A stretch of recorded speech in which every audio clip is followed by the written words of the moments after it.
नखाऊ भने दिनभरिको सिकाऊ, खाऊ भने कान्छा बाउको अनुहार जस्तै। यी अनुहारले यार गुन्द्रुकको तिउन खानु छोडेर जहिले पनि के यस्तो मासु खाएकै गर्छ यार, दिमाग खराब लाग्छ क्या। खानु त खानु, अत्याचारै खाएपछि त अनि बिजोग हुँदैन। के हो यस्तो?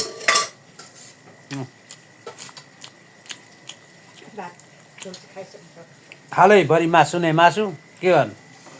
कहिले कहिले त नखाम भन्छु नि यार। परिवारमा बुढीले मान्दैन, ऊ बुढीले तल एक थाल झोल एक कराई झोल बनाएर खाँदैछ वासा, यहाँ हामीले खाँदैछौँ भाग्छ। अब कहाँबाट त अनि बुढी भाग्छ नखाने अरे, अब वासा खाने अरे।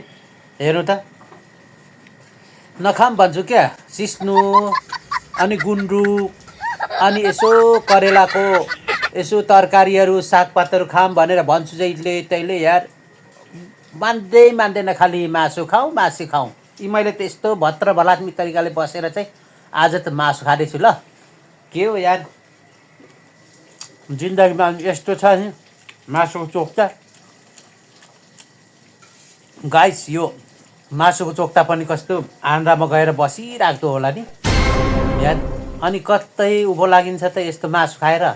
थेट हामी गुन्द्रुकको सागको अनि सिस्नोको जहिले तैले यसो हामी टक्कसँग भातसँग खाने हो भने नि हाम्रो पैसा कति बस्थ्यो होला नि। हेर्नु त, खालि मासु खाएर कमाइ भनेको छैन।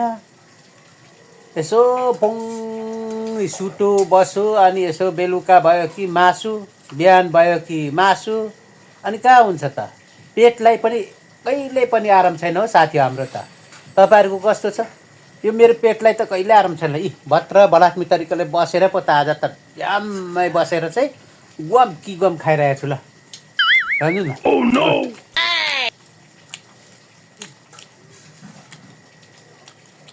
यो मासु भन्ने चिज नै के रहेछ या?